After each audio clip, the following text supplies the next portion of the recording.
here. So we're now recording. That's good. That's good. Look at it, still scrambling up. Nice. This is going to be a good turnout. All right. All right. So let's throw on the camera here for a second so people can see us. So there we go. Now, last time I showed up my camera, I had a beard, and people made fun of my neck beard. You do not have a neck beard. No. I don't think Jada would let you have a neck beard. No. She's very groomed.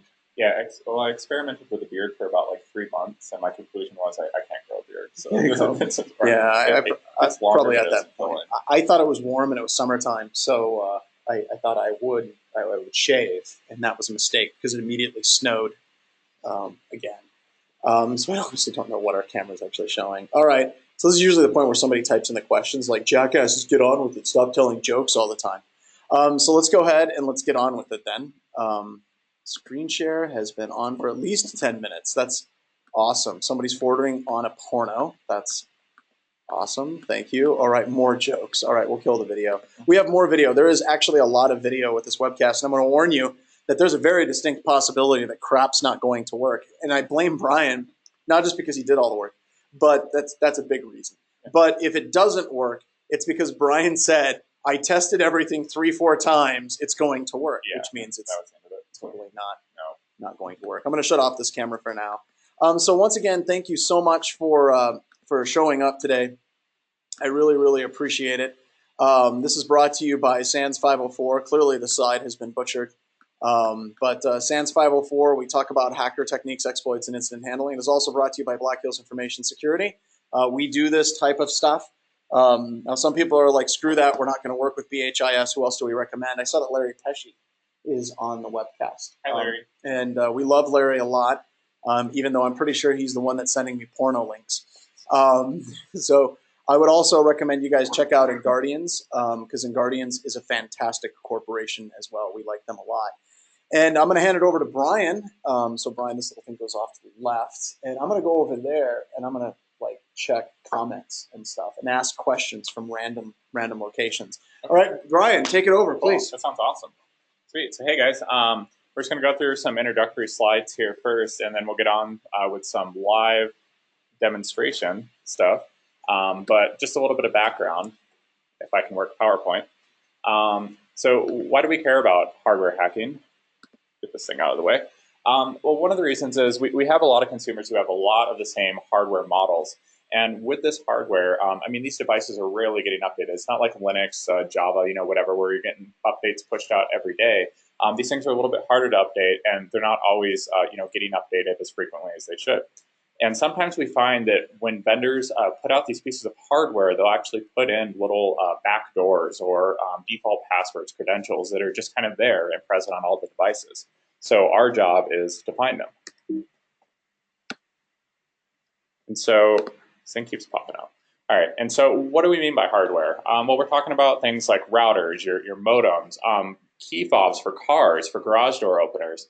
Now we're starting to get more into smart home devices. You're seeing lots of things about that. So even like hacking a thermostat, the stuff that everyone's putting in their homes to make it smarter, that everyone has a lot of the same equipment.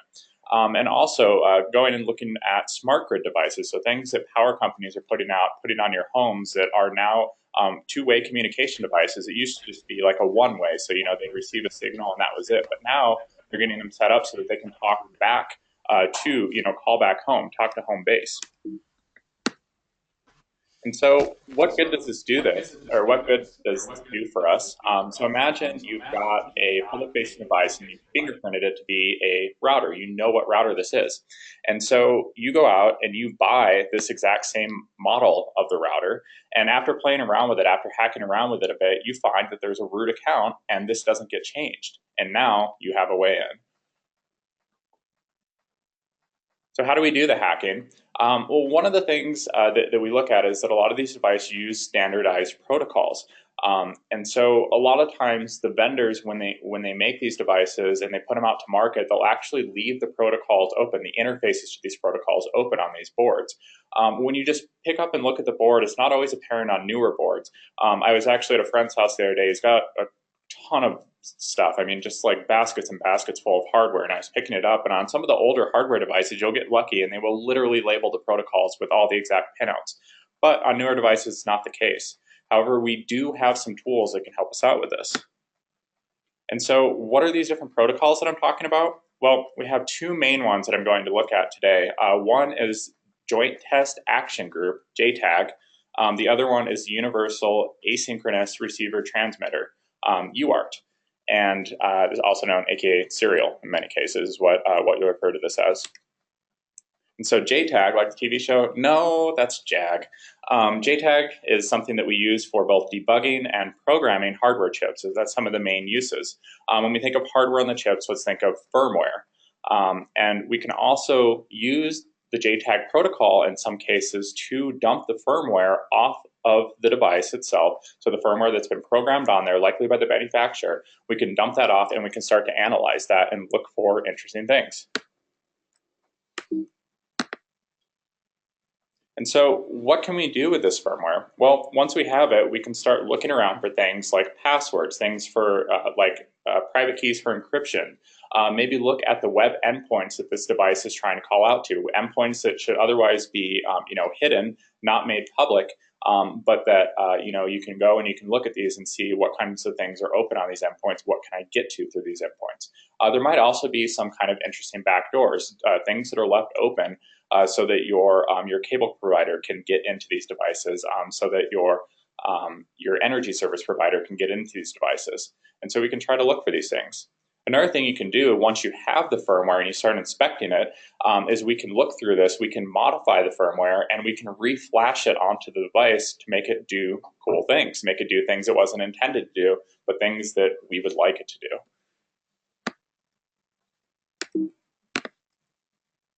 And so what about UART? I mentioned that. UART is sweet. Honestly, I like finding this on devices, and the two demos I'm going to do today, the live demos, I'm going to show you on two different devices where I found a UART interface, and it's pretty sweet. So with some of these, without having to do any extra effort other than just finding the UART and connecting to it, you'll get a console on the device, root access without needing any kind of password, and you can start just browsing around and looking for things without having to do any extra work beyond that. Other than just finding the interface, connecting up to it, and it's pretty sweet. And so key fobs, yeah, definitely. And so if we want to start playing around with key fobs, though, we'll need to start looking into what's called software-defined radio (SDR). That's one way that we can capture these signals that are coming out from the key fobs and try to replay these signals to see what we can get access to. But we'll get into that a little bit later down the road. And so, what kind of tools should you get for this? One of the number ones I would say would be the JTAGulator. And so I'll show you guys pictures of these once we actually get the demos going. But the JTAGulator, awesome device. I've been playing around with this, and this thing is freaking sweet. If you're going to do hardware hacking where you're trying to look for the interfaces like JTAG, you're trying to look for UART interfaces, this thing is cool. And I highly suggest getting one of these. And so basically what this is it's a device where say you've got your circuit board and you can look on your circuit board and you're thinking like, well, I see a couple different places on here that might be a UART interface, they might be a JTAG interface, I'm not exactly sure. What this device allows you to do is you can solder up wires to all of these potential interface points, hook it up to this JTAGulator, run the software on it, and it will go through and it will tell you whether or not these are interface points to these different protocols, JTAG or UART, and whether they're enabled as well. And another cool thing is with the UART, going back to the other slide, once you actually find the UART interface on the device with the JTAGulator will also facilitate communication to that UART protocol. And so what are some of the other tools that you might want? I also suggest the Bus Pirate. I won't actually be doing a live demo of that today. I'll show you guys some screenshots of another assessment I did with the Bus Pirate. I'll show you guys a picture of it as well too. But what the Bus Pirate is good for is once you find the JTAG interface, you can use the Bus Pirate in OpenOCD to start playing around with that interface. You can do live debugging of the hardware, so of the firmware. And so you can boot up your device, and with this Bus Pirate and OpenOCD, you can actually use also GDB to step through instruction by instruction on execution. But then on top of that, you can use it to pull off the firmware from the device in some cases, and also flash it back onto the device. So what else? Just basic stuff in terms of soldering, basic electric stuff. A lot of you probably have. I would suggest getting a ton of different wire connectors. You can order them off, like eBay, Amazon. You can get bulk units for super cheap. Get all different kinds of connections so that you're set and ready to go for whatever you're going to be looking at. Multimeter, definitely super handy for determining kind of what connects where and figuring out, is this ground, is this power? Have I accidentally bridged two wires together? It's a great thing to have. And you will definitely need a soldering iron. There are lots of them out there. There are lots of really good ones. I honestly love my Weller. The thing looks super old school, like they haven't changed the design since the 70s, but this thing freaking rocks. I have had it for, I think, 7 years now, and I've never had a problem with it other than having to swap out tips. But you'll definitely want to get one of those. And I know, a lot of people might get a little bit uneasy about things like soldering, but don't. I'll show you guys some tricks to make things easier for you. So we got a question from Lee. He said, so how hard is it to load new firmware without bricking the device? I think that really depends on the device, doesn't it? Yes, definitely. Definitely depends on the device, and you just have to be really, really, really careful when you go to do it. You want to make sure that your firmware is not corrupt itself, and you want to make sure that the process does not get interrupted. And Sheldon is saying, links to the tools or it didn't happen. For those of you that can't Google, we'll be happy to provide links whenever I send out the archive of this. So we'll be sure to get that out. Oh God, we are recording it, I think, right? Yes. Did I say we're okay? Cool. Yeah. All right, and Lee says he's still using the same 25 to 30 watt iron that he always used in the 80s. And Dustin wants to know how many watts is your Weller. I honestly have no idea. Let's look on the back. It's got a Hemi. It is a 60 watt. Yeah, and it's got a Hemi in it too. Yeah, yes, that too. So it's a very manly soldering iron. Yeah. All right, go. How many gigawatts? Not enough. Not enough. Never enough. What about for the SDR portion? I had mentioned that. What's up?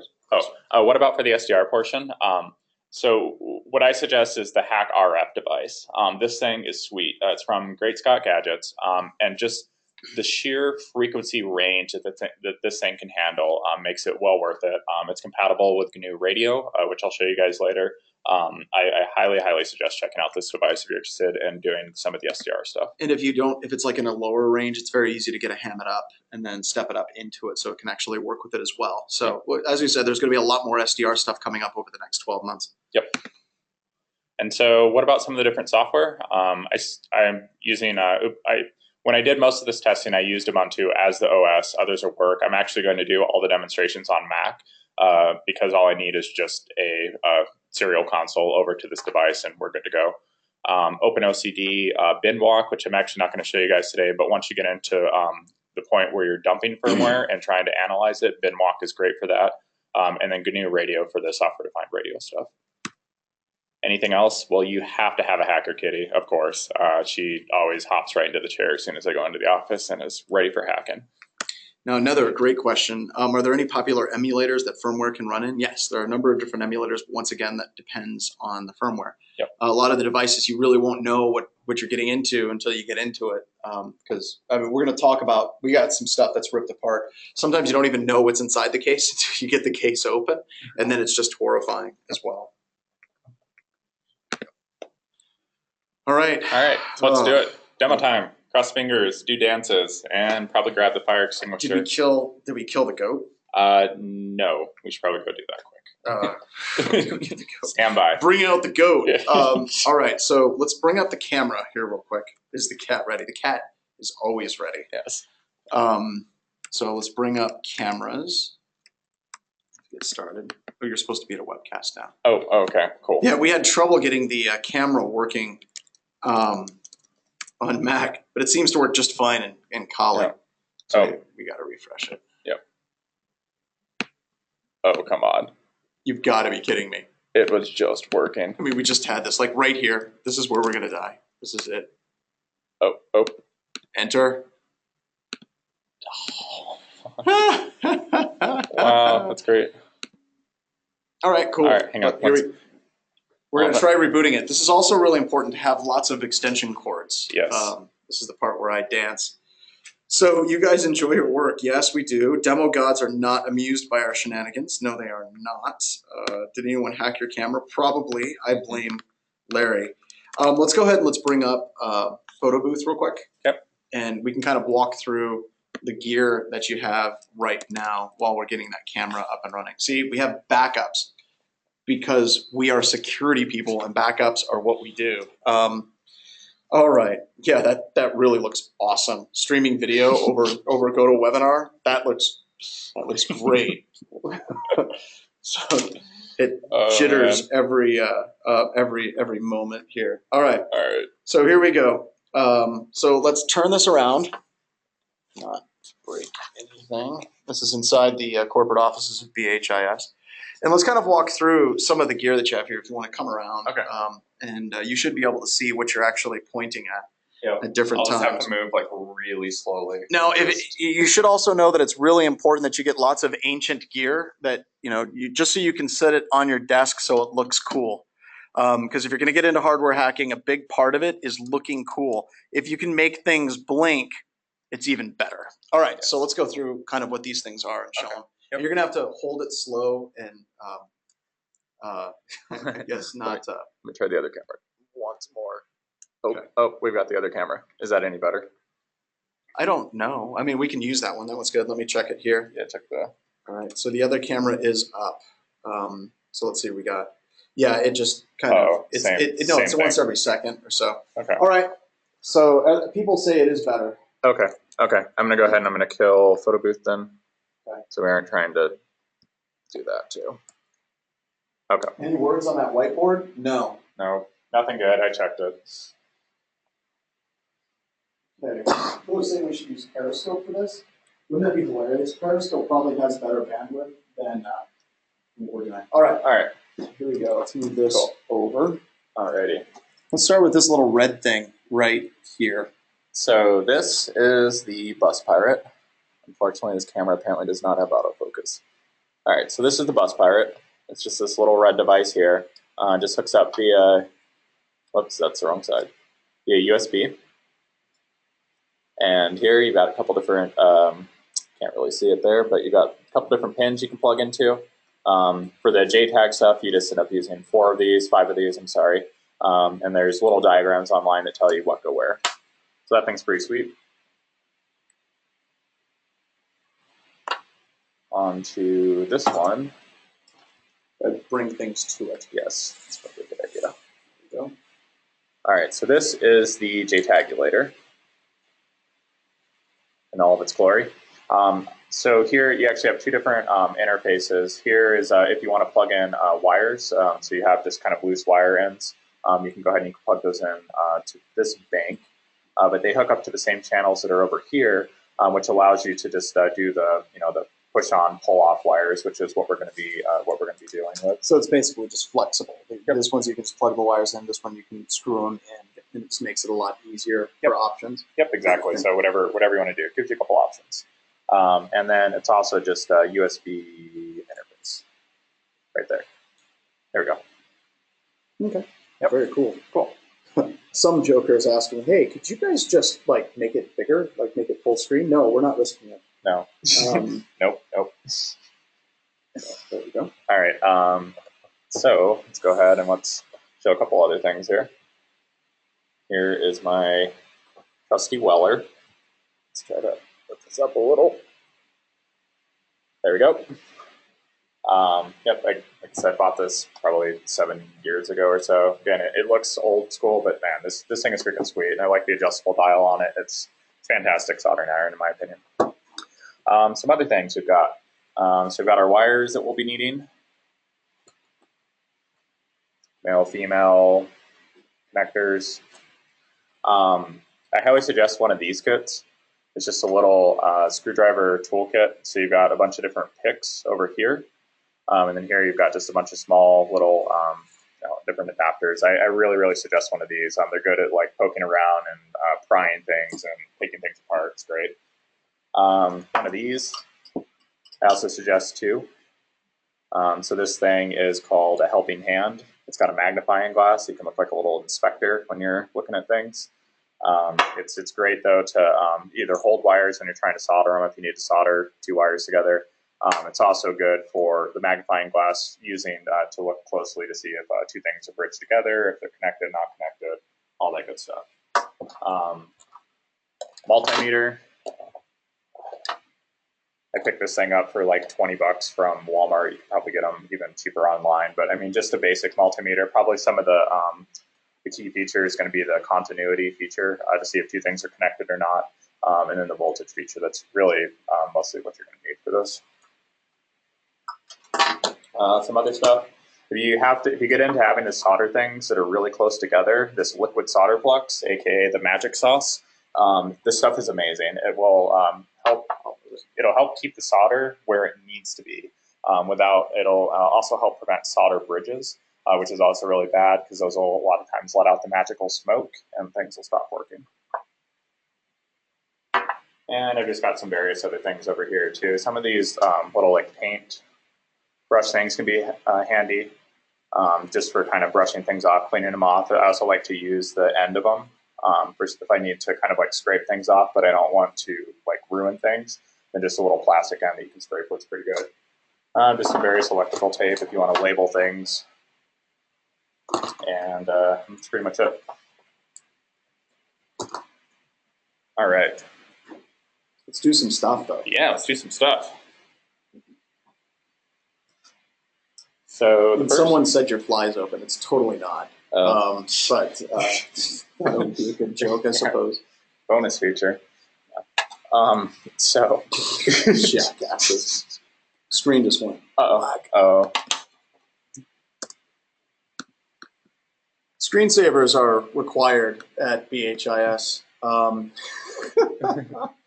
we go. Cool. There we are. All right, we're back. Sweet. So, so the first device we're going to look at is this. Let's see if I can do it.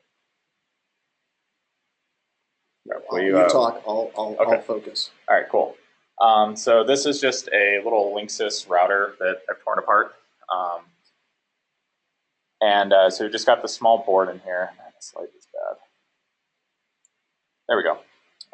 Man, that focus is terrible. I wonder if we should pull up the other camera. Yeah, why don't you bring up photo booth again? Yep. All right, bear with us.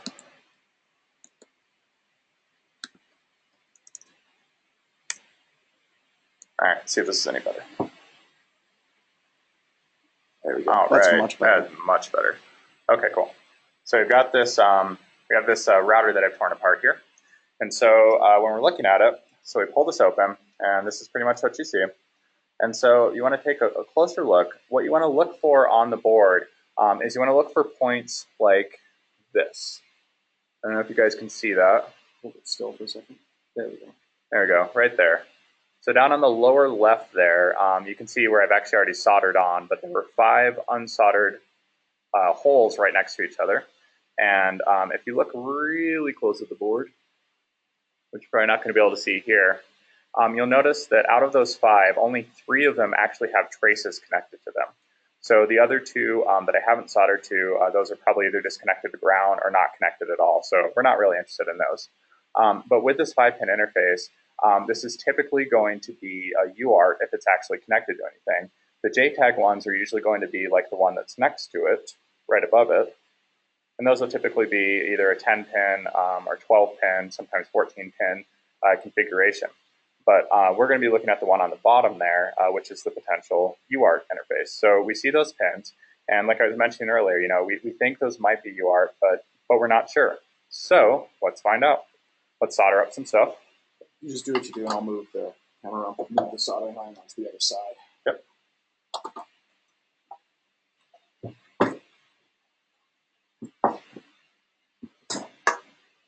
Okay, so go ahead and just keep going. I'll take care of the camera. All right. I'm going to grab my wires off here. Let's wait a bit more. Uh-oh. There we go. All right, cool. And so one thing that I like to do when I solder, I like to do what's called pre-tinning.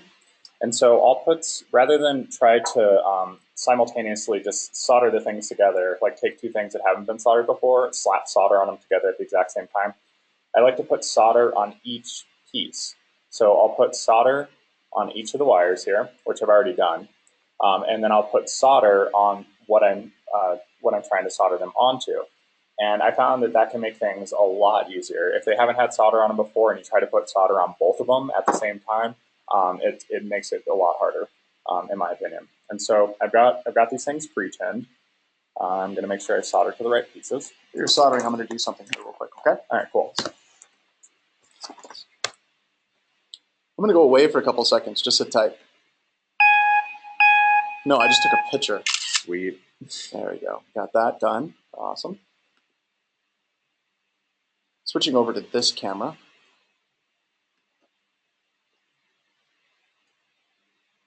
All right. Now, this should be a little bit better.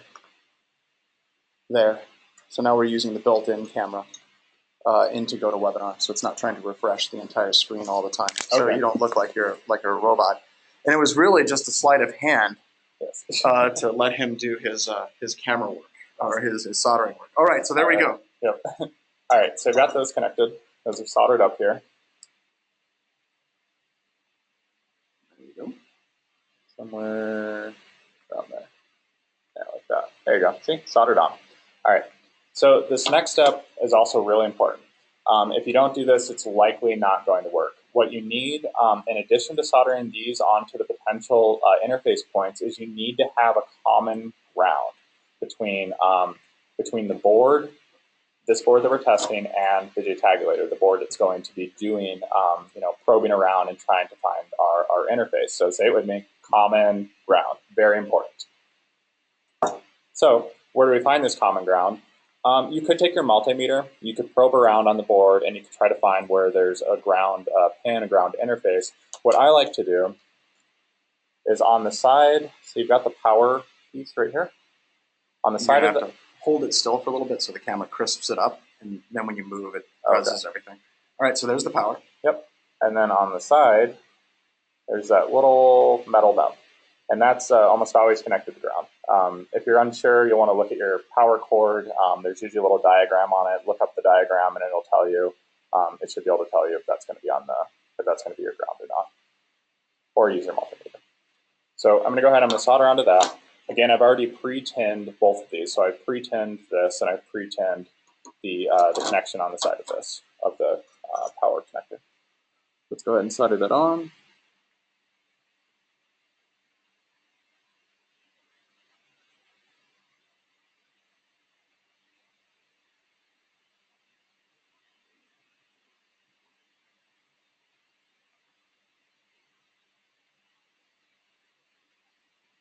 All right, we got a connection. I got a question here. Yep. Manuel asked, and he said, how do you know which wire goes to which of the three solder points? So that's the cool part. That's the awesome part about the JTAGulator is you don't have to know. All I did was I just took these three wires, they're color-coded. The color doesn't really matter until we find out which pins are which, and then we can trace them from the JTAGulator to this board. But when you solder them up, like that's the beauty of this device and of this process is you don't have to know which pins go where. This device is going to tell us which pins are which. It's freaking awesome. And I had a wire that's missing. All right, I'm gonna pop that on. And I'm going to hook these up to my board. Drop this down. Let's see what you're doing. All right, so on this side of the JTAGulator, on both sides actually, you've got these different channels. They're labeled channel 0 up through channel 23. So you have 24 possible wires you can put on here all at once. And when you hook this up, you'll want to start at channel 0 and work your way up. And so I'm going to go, my wire disconnected, channel 0, channel 1, channel 2. Okay, and then don't forget the common ground. Hook that up to the ground here. There's also, on each of these three banks, you have these three banks here. On each of these have a ground pin, and you can just pick any one that you want. So just put it on there. Make sure my wire is hooked up here. There we go. All right. So the next thing I need to do is I'm going to go ahead and I'm going to plug in my JTAGulator. Okay, there we go. So I just took away the camera. So cool. Back to seeing your screen. All right.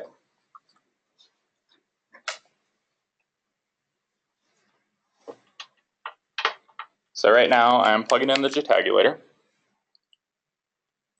Connect to my Mac. It's powering on. The other thing is you'll want to make sure to power on the device too. The device needs to be powered on while you're doing these tests. And so I'm going to plug in the router device. That could get embarrassing. So another great question. Alan asked, would having a schematic for the device help? And where would you find such a schematic? Good question. It depends on the device. If you can find a schematic for the device, that would be immensely helpful, because then you really don't even need to go through this process. If you have something that tells you where these pinouts are, then you're good to go. Hook up to them and hack away. But it all depends on the device and whether or not you're going to be able to find that schematic. But if you don't have the schematic, that's what the JTAGulator is for. Okay. And then Joel asked, does it matter which order you power things up, the device and the JTAGulator, or the JTAGulator and then the device? Excellent question. I found in most cases it doesn't really matter. You can, as long as they're both powered on at the same time, you should be good to go. Okay. You know, like while you're running this, but the order doesn't really seem to matter. And there we go. All right, router's powering on. So I'm going to use screen to connect to the JTAGulator. If I want to find out which device I need to connect to, I'm just going to do an ls/dev/tty star. If you're doing this on a Linux-based system, on like Ubuntu, Kali, or something like that, it's probably going to show up as TTY USB 0 or TTY USB 1. On Mac, it shows up as TTY.USB serial and some extra junk. So I'm just going to copy that, and I'm going to use screen. I'm going to paste in that device, space, and then I need to give it a baud rate. The baud rate of the JTAGulator is 115/200. Okay. And so, so you guys don't miss out on the cool ASCII art, I'm going to go ahead, I'm going to reset the JTAGulator device. There's a little button on it. I'm going to hit it. Give it a second. Bam, ASCII art. Can't miss out on that. So this is going to boot up. You got the console. I'm going to go ahead and hit H for help. And here we can see the different things that are available to us. So we have two different JTAG commands we can, or a couple different JTAG commands we can use.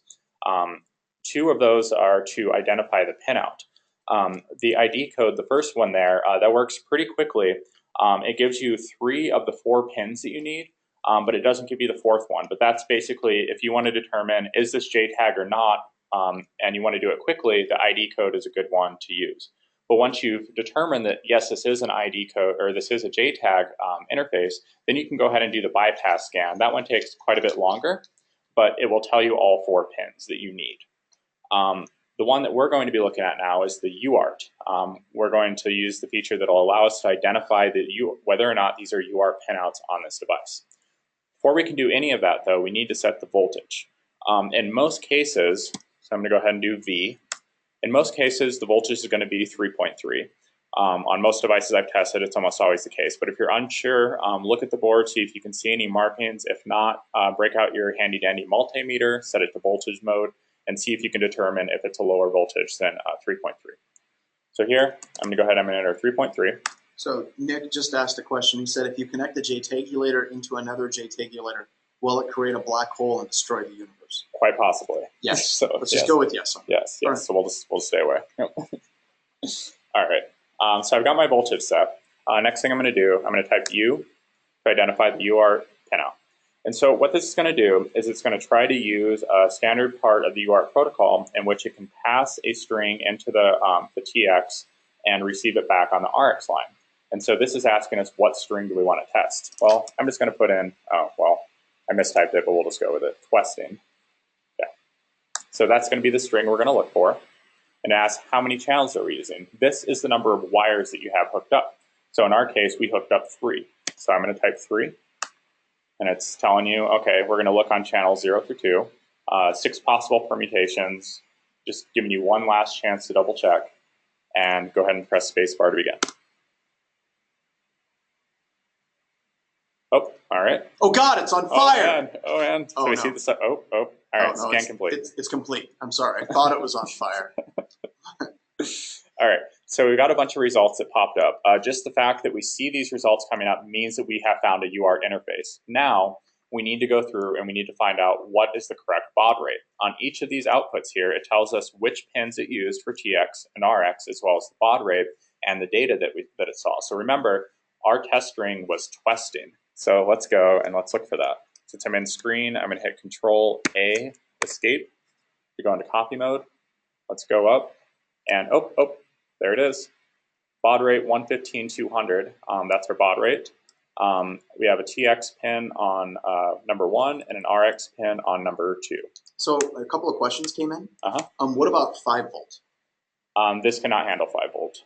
So if you have a board that does 5 volts for its protocol, it can't handle that. But so some of these boards, the actual input to the board might be different than what the voltage is here. So the protocol that you're looking for is likely going to use a voltage between 1.2 to 3.3. For communicating. Yep, that's communication logic level. Very cool. Yep. Another question was, is JTAG always 4-pin and UART always 5-pin, or can they be different? So the protocol for JTAG, the number of pins that you use are typically going to be 4, although there's an extra one, there's a 5th one, T reset, which isn't required but could also be present. For UART, it's typically going to actually be 2 pins that you use. But with that said, when you're looking at these boards and you're trying to determine it just based upon the number of pins that you see there, it could be different. So for instance, sometimes the UART, you will only have 2 interface points. Here we have 5 potential ones. I have seen it on one of the other boards we're going to look at actually has it on a 10-pin interface. JTAG, same thing. It could be a 10-pin interface. It could be a 12-pin. It could be 14. It could be 16. So the number of pins, number of pins in the grouping on the board can vary from board to board. Okay. Yep. Very cool. All right. So now we've identified this. Oh yeah, one other thing that I like to use is the how do I do the camera? This one? Camera. Jackass. Is the handy dandy notebook. I know it seems silly, but it can help a lot just to have one of these nearby so that you can write down these pins and you can write down the color of your wires, and so you can make sure that if you go to remove these things that you have everything recorded down and you don't have to go back and figure out which wires are which and which are going where. So handy dandy notebook. All right. So our TX pin is 1 and our RX pin is 2. So the next thing I'm going to do is I'm going to use the pass-through command, which is just P. Okay, it tells me enter my TX pin, which is 1, enter my RX pin, which is 2, and the baud rate, which was 115,200. Local echo, sure. Or no, we'll leave that on no. All right, so we get this, and we don't actually have anything here. That's strange. But let's try typing ls. Oh, check that out. File system access. So now, just to save time, I'm not going to do it, but if we were to reboot the device, while we're in this state, you could actually watch the entire boot up process, which we're going to do with the next device that we look at. But right now we have... I think your heart just skipped a beat. Let's type ls and see if something works. So. Who am I? It's not on here, but we are root. So we do have a full-on root shell. And so let's browse around. All right, take a look. Let's hop into CD Etsy, or hop into Etsy. All right, so we got a couple things. Let's do an ls-lah. Okay, so we can see a couple of these things are linked to other files. The first thing you'd probably want to do is can we cat out the Etsy file or the Etsy shadow file? Not found. No, not on here. It's okay. You can cat out Etsy password. See, we just have the root on here. All right, so let's look at some of the other things in here, though. So we have 2 files here that look pretty interesting, right? So we have a cert.pem and we have a key.pem. Let's see what's inside that key.pem. RSA private key. Cool. I wonder if it's legit. So let's go ahead. Let's grab this.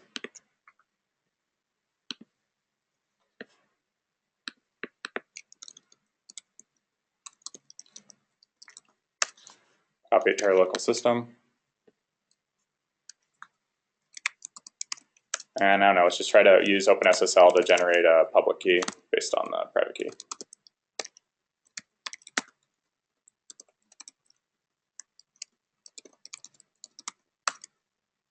Oh, did I mess that up? I think it's RSA.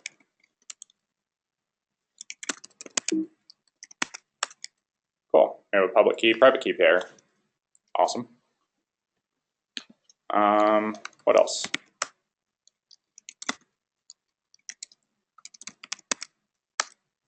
And a certificate that we could play around with if we want to.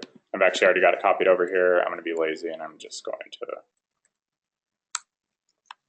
go up. And so I just copied over that certificate information earlier, and go ahead and print it out, and you get some different information on the certificate itself. So we can see it's links to certificate, came with the device, RSA encryption, a couple things about the encryption. So not too crazy, but at least getting in the right direction. Yeah. And some of the things you would look for on a lot of these embedded devices is you would actually look for certificates for like key-based authentication for SSH. Like you'd find SSH keys that call back home, or maybe a certificate that's being used all the time, and then they use the exact same certificate, and then when you're doing man-in-the-middle attacks, now you have a certificate that you can use that almost every browser in the world would accept. So there's a lot of things that you can do from this particular point on.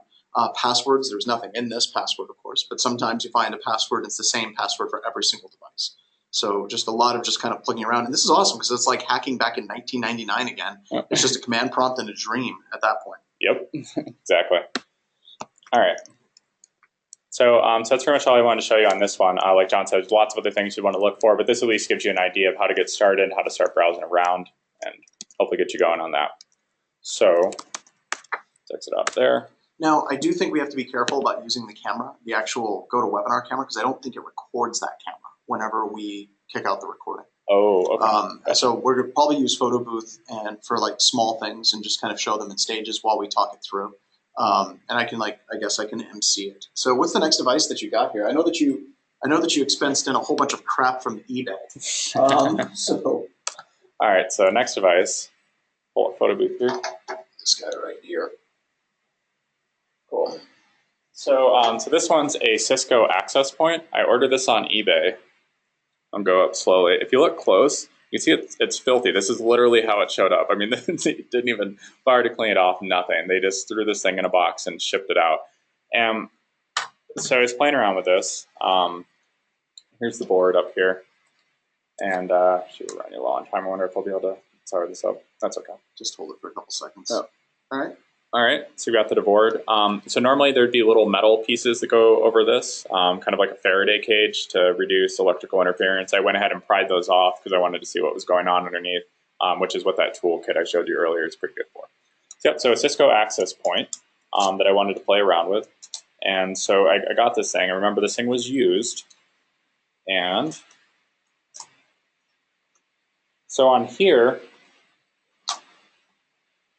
you flip it over on the back, that's what you'll find. Again, we have 5 pins, but they're not actual holes this time. They're just solder pads, and they're hidden on the back of the board. Matt just pointed out, he goes, don't ever look at that access point with a black light. Ew. Oh. All right. So let's kill a photo booth, and then you're going to do some soldering, right? Yep. Or wire connections? Yep, we'll do some quick soldering. So again, I'm going to solder on the common ground. Okay. Desolder. And while you're doing that, I'll kill time by talking. Sounds good. All right. So the big point about all of this is we would like to see many, many, many more people get into trying to hack different devices that are around. And as it goes into our webcast that we did a couple of weeks ago, this is about architecture. The more things you break, the more vulnerabilities we identify, the better that we'll be able to identify weaknesses in the structural components that we use every single day. And that's ultimately what we are after. We're trying to find more things that people can break into. Yeah, this is kind of leads down stunt hacking. You know, somebody hacks into a coffee pot or whatever. A lot of times be done via the same types of techniques that I'm talking about here. But it's just basically trying to break into stuff. Also, let's get into enterprise level things. A lot of the exact same techniques that we use for these little devices that you can buy. I don't know, how much was that device? I think like $30, something like that.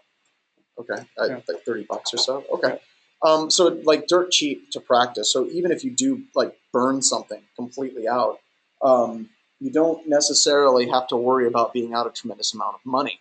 Now, the point of all of this also is for enterprises, a lot of the exact same types of techniques that we're talking about here, the little tiny routers that are being identified, hooking up, JTAGs and playing around with things. The exact same techniques that you would use in that type of embedded device assessment for like SCADA devices or power grid devices, things of that nature.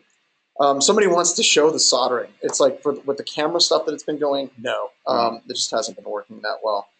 And then Mather asked, can you dump the firmware and run strings against it? It depends on the firmware, but generally, yeah, you can run strings against it. Sometimes you can mount it with Linux. Yep. So it's just very cool. Are you about ready? Yep, I'm ready. All right, so cool. I've killed enough time. I'm now going to hand it back over to Brian, and he can show you a picture of the soldering that was done. Since actually doing the live soldering, I really do think Periscope would actually work fantastic for this because explain to me why it is Periscope, an app that our kids use, is so good at showing video. And go to webinar, it looks like it's something straight out of 1999. All right, so here's the soldering. If I can get my directions right here. Where is it? There we go. On the lower left there. Oops, I just broke the common ground off, so that'll take a second to put back on. But there, again, I've only soldered up 3 pins because looking close at these, you can see that only 3 of the 5 pins, 3 of the 5 leads. Solder points actually have connections on them. And those leads, that's if you look on the board itself, it's kind of a discoloration. It looks like a wire inside the board that's going away. So we're only hooking up the ones that have that type of discoloration. Oh. And once again, to reiterate, you don't have to actually know specifically which pins you're plugging into. Nope. Right?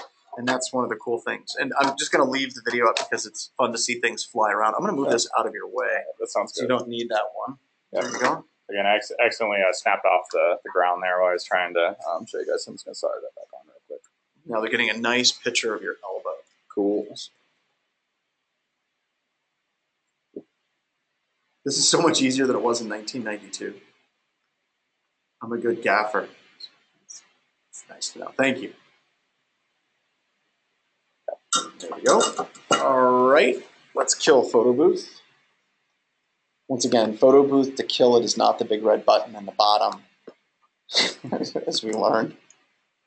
All right, there we go. So power on. Lights blinking. That's good. Blinky lights. This does. So I'm powered out. It dropped it. All right, so let's bring up another one. We're going to go to settings, basic. No magic smoke. No magic smoke.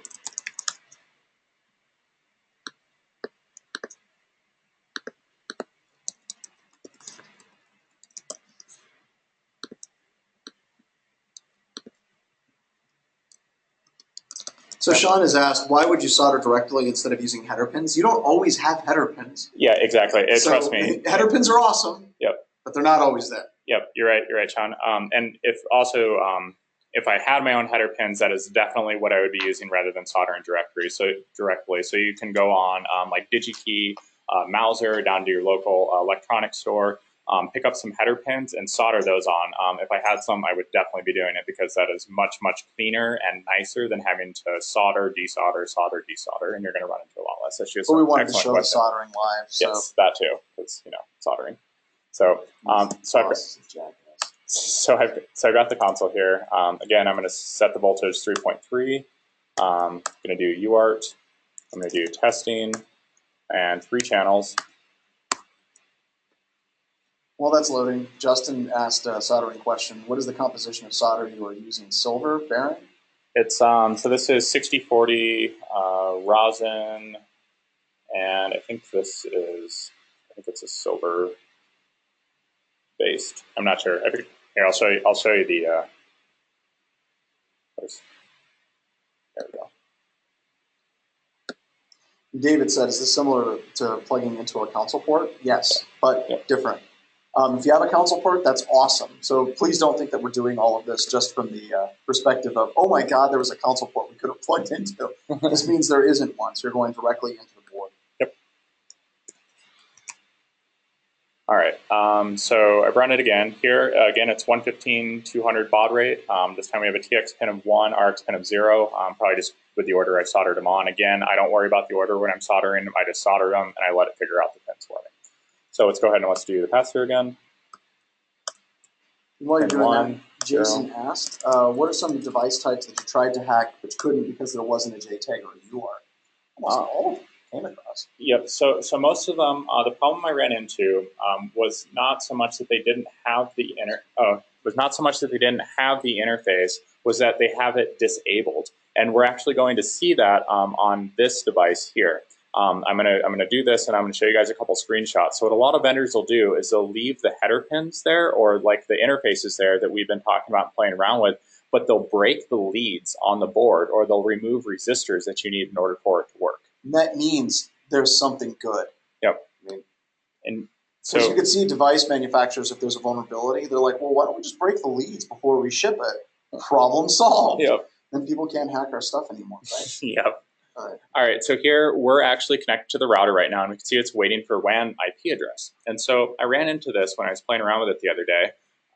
And so I was like, well, what happens if I go ahead and I just plug this router into the public-facing internet? And so let's go ahead and let's reboot the router. I'm still attached to it. I'm just powering it off, power it back on. And you can actually watch the whole boot process. And so I'm going to go ahead and I'm going to kill this for one specific reason. I'm going to pull this up now. So let's do full screen.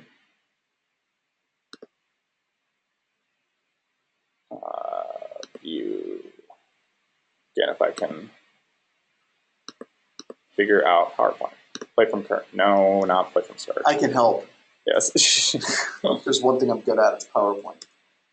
All right. So in playing with this, one thing I noticed is that it was reaching out to an IP address. Remember, I bought this thing used. I got this on eBay. And so I noticed this while I was watching it boot and after I plugged it into public-facing internet. And I took this IP address. I was like, hey, I wonder who this belongs to. I enter it in, just do like a who is on it. Turns out it actually belonged to a hospital. This was a router, or an access point, I'm sorry, that a hospital had owned at one point and sold it off after they didn't need it anymore. But they did not do a factory reset on it. And so it still likely has some of their information on it that might be sensitive and might be of interest to some people. And so I decided to dig a little bit further. I was like, well, let's go ahead and let's hook up the JTAG and let's see what we can do. Unfortunately, this is what I found. If you look closely on that slide there, this is what I was just talking about. So on the left, that JB3, that is the JTAG interface. However, if you look really close, and that's from me trying to solder around, they have all of the leads are broken. So the top three, those are no problem. Those you can just solder blob together, you're ready to go. The problem one is the lower left. That one you actually need a specific resistor to put there, and it will not work without that resistor. However, if you were able to solder those connections on and you were able to hook up the JTAG, you could likely dump the firmware off this device. You could go through and you could probably pull off some sensitive information from this company for their router configuration that they probably do not want out in the public forum. Okay, so what are we doing on time here? We've, let me go back to this. 10 minutes, less than 10 minutes. Okay, cool. All right. Oh, dang it. All right. All right. So we're going to move on. Yeah, the cat. So we're going to move on to the next thing I want to talk about. So so moving on from the UART. If we go over a little bit, it's fine. So don't worry about it. Okay, awesome. So moving on from the oh yeah, and I guess just mention a little bit more about that device. If I had more time, I probably would have went through the process of trying to pull the stuff off of there, but I didn't have enough time to get that all together. But at least wanted to show that to you guys. So if you go online, you buy some used hardware, you never know what you're going to find. Fun to play around with, though, and I bet a lot of you are probably even more excited to go out and buy some used hardware now.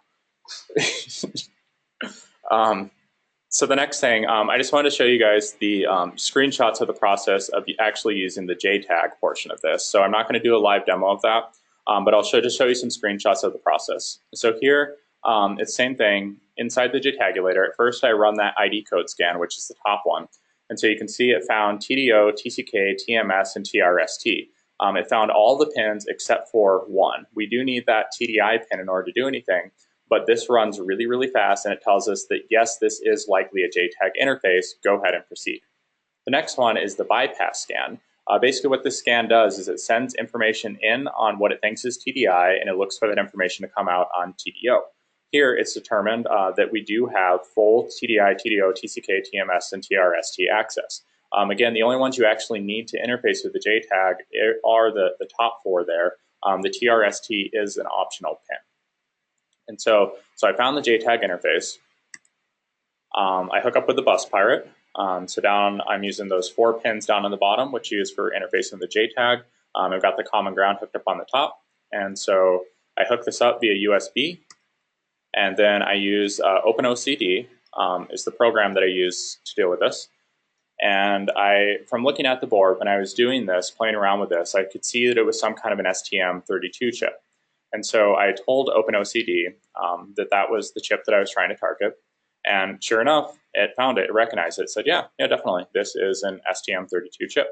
So again, I'm using OpenOCD code to run through the bus pirate that's hooked up to a device on the JTAG interface of this device. And so next, the next thing you can do is you can dump the firmware. And so, here. So there's a question. Yep. Somebody said, but I thought it was broken. JTAG wasn't working. Oh, no. We're talking about another device here. I'm sorry. Yeah, this is a different device. Yep, this is a different device. Yep.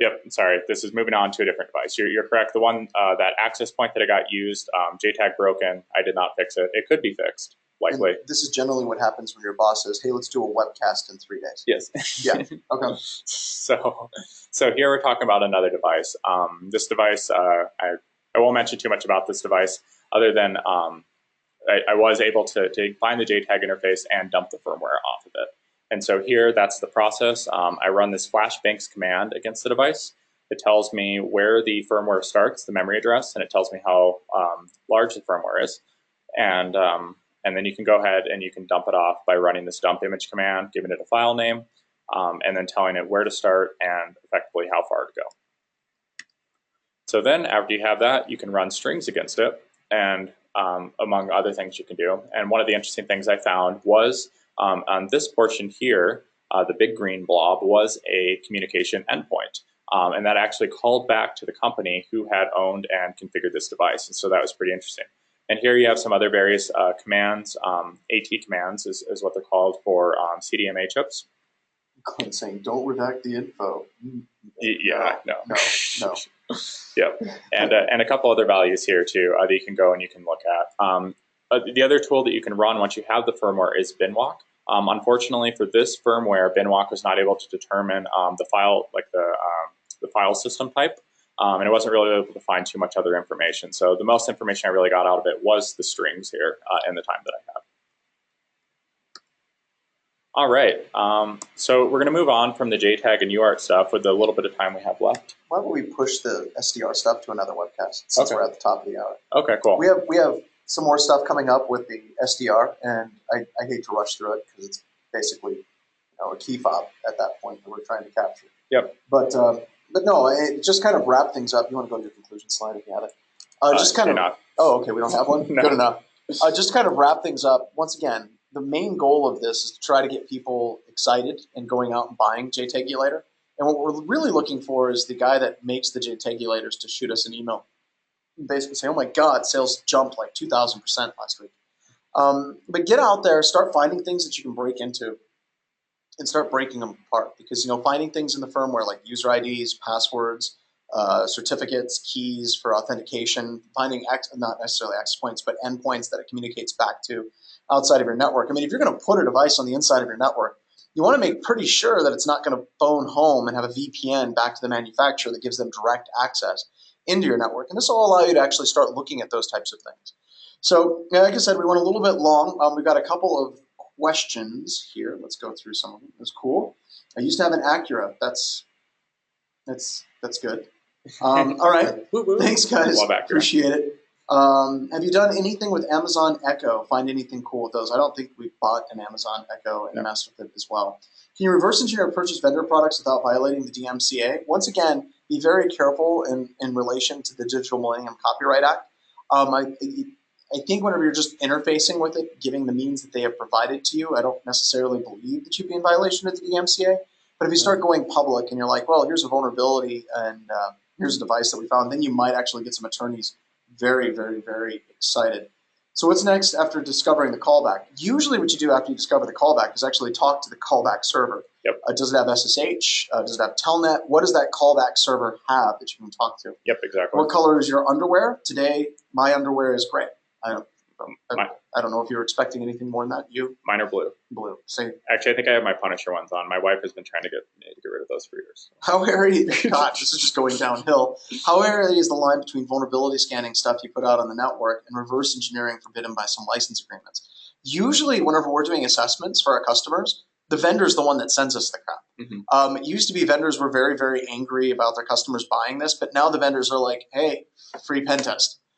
So last time, I think the vendor shipped us the crap directly, and we tore it apart, and so they were right into it as well. So thank you so much, everybody, and get out of here, and we'll see you at the next webcast. We'll start on some SDR stuff. We might have a bro webcast before then. We're probably going to start stacking these things up pretty fast and furious. These slides will be posted. This video will be posted here in just a little bit, and they're gone. Yeah. All right, take care, everyone. Yeah. Bye, everyone.